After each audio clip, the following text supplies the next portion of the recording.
That morning, Miranda Scott woke up earlier than usual because of the strange sounds that seemed to be coming from the garden.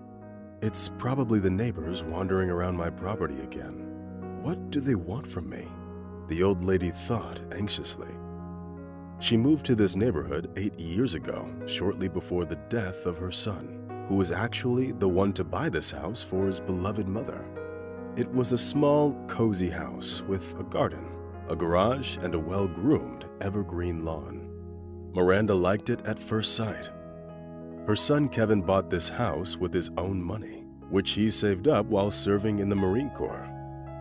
"Son, you should think about yourself. Why would I need a new house? Meanwhile, you need to start a family. Get your personal life sorted out," said Mrs. Scott. But Kevin insisted on buying her the house because he understood that his elderly mother would be very comfortable living in it.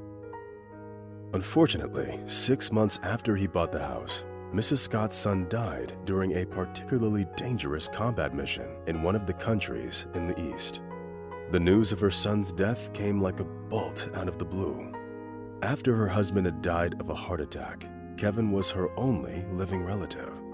Having lost her son, the old woman was left all alone with her heartache and hopeless loneliness. Kevin was a little child, so his parents were very excited about his birth. Throughout his short life, the man fiercely defended freedom and justice, which was his #1 goal in life. For this reason, Kevin joined the Marine Corps immediately after graduation, which was something he had dreamed of since childhood. Unfortunately, one day, as his unit was on a mountain pass, they were ambushed and suffered heavy losses. As a platoon commander, Kevin covered the retreat of his brothers in arms and even carried several wounded soldiers off the battlefield. It was that feat that cost him his life. Having shielded a wounded soldier, Kevin immortalized his name in the Hall of Military Glory.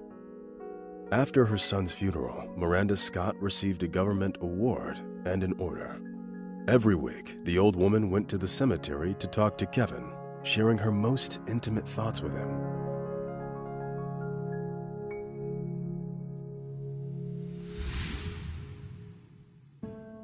And that was what she did that day.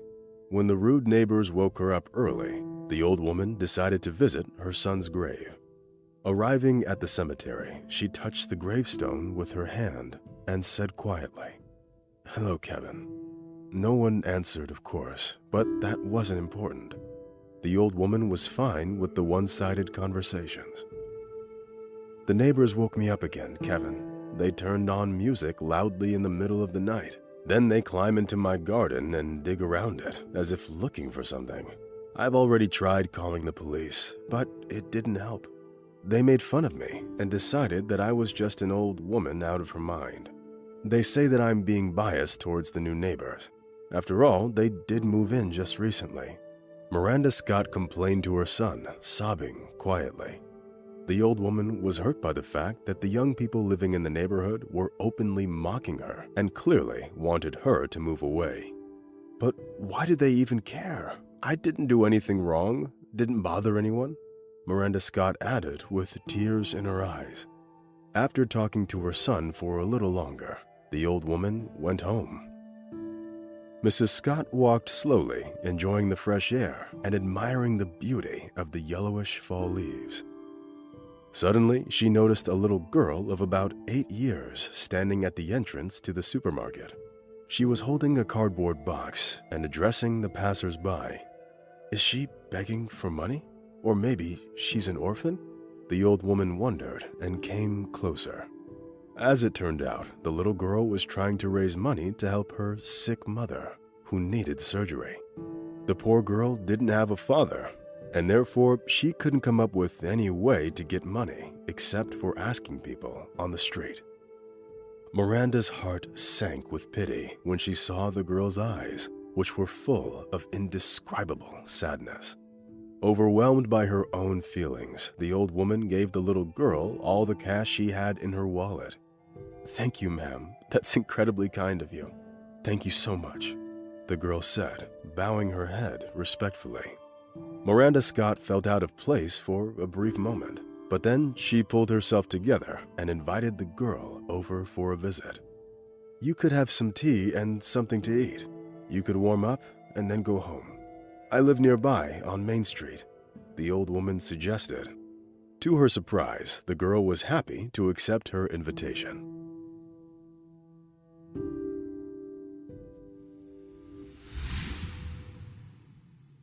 On their way to Mrs. Scott's house, the girl introduced herself. Her name was Sarah, and she lived alone with her mother. Understanding the position the little girl was in, the old woman decided not to ask any uncomfortable questions about her father. At the house, Mrs. Scott quickly made dinner for Sarah and treated her to some chamomile tea. Sarah looked around with interest, admiring the comfort of the old woman's house. Suddenly, the girl noticed a picture of Mrs. Scott's late son on one of the walls. "Who is this man? I've seen him before. My mother has the same photograph," Sarah exclaimed in surprise. Mrs. Scott shuddered and shifted her gaze to the photo, where Kevin was pictured in his uniform, standing in front of the Marine Corps building. "This is my son. He died 8 years ago." "You're probably mistaken, dear," the old woman answered doubtfully. But despite the woman's disbelief, the girl stubbornly stood her ground. In the end, Sarah intrigued Mrs. Scott so much that the old woman decided to walk the girl home and see the photo for herself. As it turned out, the girl lived in a small, old house, which was located a mile away from the neighborhood where Mrs. Scott first saw her. Following Sarah inside the house, the old woman was shocked by the deplorable state it was in and the obvious poverty of its inhabitants. The girl confidently led Mrs. Scott into the room with her sick mother. The woman was pale as chalk, and judging by her sunken cheeks and thinness, she had been ill for quite some time. Having noticed the visitor, the woman perked up visibly and even tried to sit up. And then the old lady noticed the photo of her son on the bedside table. "Hello, sorry for the unexpected visit, but I have one question. Where did you get this picture of my late son?" the old woman asked cautiously. The woman looked at Mrs. Scott for a second or two, then closed her eyes and started crying softly. The old woman didn't know how to help the girl's mother, so she simply hugged her by the shoulders and tried to calm her down. When the woman's sobs finally grew quieter, she dabbed her eyes with a handkerchief and said, "My name is Vanessa Robinson, ma'am. 8 years ago, I was in a relationship with your son, Kevin. We broke up for a stupid reason shortly before his death. A month later, I found out that I was pregnant. Sarah is Kevin's daughter. I don't have parents, and I didn't know you, and I didn't think it'd be right to turn to you for help after Kevin's death. And 2 months ago, I was diagnosed with a tumor. I need surgery, but I don't have the money for it. As you can see, we aren't exactly rich." Needless to say, Vanessa's words had an incredible effect on Mrs. Scott. All that new information made the woman feel dizzy, so she sat down on a chair.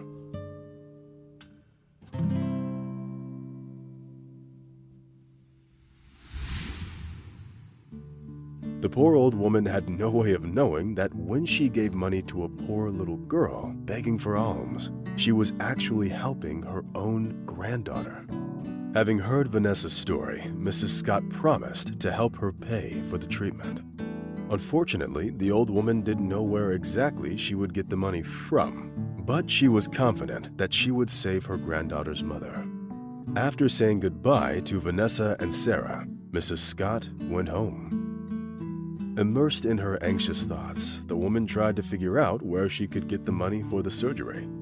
Passing by the police station, the old woman decided to go in and file a complaint about her neighbors, who were deliberately trying to get rid of her. Chaos reigned at the police station. No one cared about the old woman who came to complain about her neighbors. Mrs. Scott went from office to office and got rejected everywhere. The young officers, who seemed to only have graduated from the academy yesterday, openly mocked the old woman, dubbing her a crazy old liar. And only one person believed Mrs. Scott's story. It was Patrick White.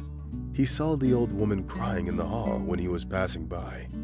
The old woman was looking lovingly at the picture of her son, which she carried in her purse for emotional support. The face of the Marine seemed familiar to the officer. Looking closer, the man recognized him and felt uneasy. "It's Scott Kevin, isn't it? We served in the same unit. He personally carried me off the battlefield under enemy fire. After getting wounded, I went to serve in the police instead, but Kevin died in that battle. What happened, ma'am? Do you need help?" Patrick whispered, taking the old woman by the hand. Mrs. Scott looked into the eyes of her son's former colleague and told him about everything that was going on.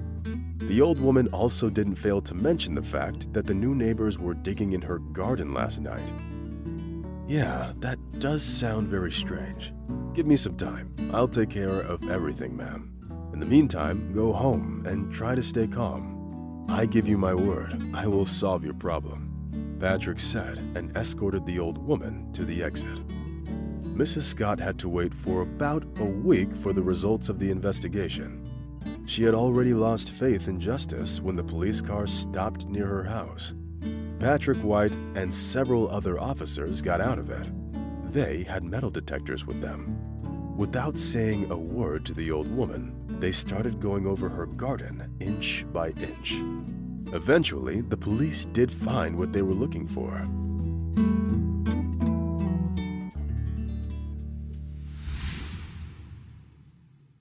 They dug out a massive steel box that was buried at a depth of about 2 feet. Patrick took a hammer and broke off the lock.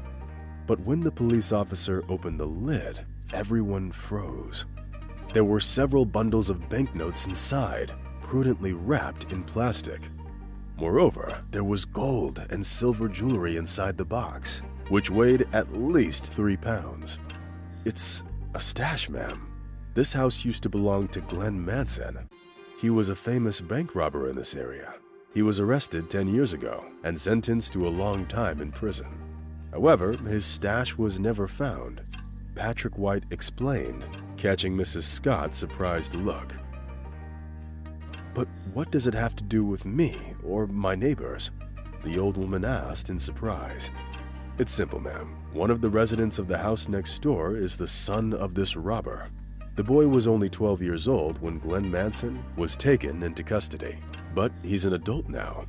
Apparently, his father managed to tell him where to look for the stash. But you own this house now." So the man moved into the house next door, hoping to discreetly dig out his father's stash and get rich, Patrick explained, making sure the old woman understood everything. It was only now that Mrs. Scott realized that she had been living so close to so much money all this time. Of course, when her late son Kevin bought this house, he had no way of knowing what kind of secrets the house was keeping. And now, 8 years after his death, Miranda Scott suddenly became very rich.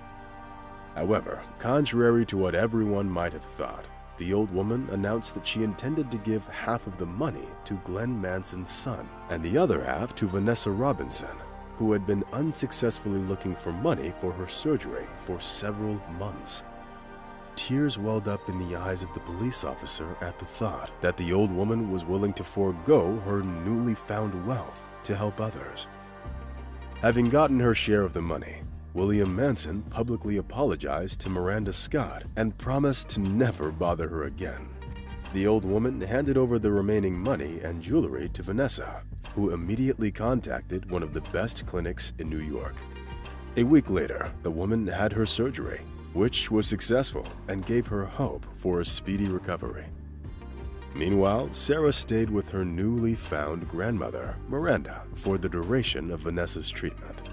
After getting Vanessa's approval upon her return from the clinic, the old woman decided to use the remaining money to repair the house and build an extension, which would be big enough for her grandchildren and even her great-grandchildren to live in.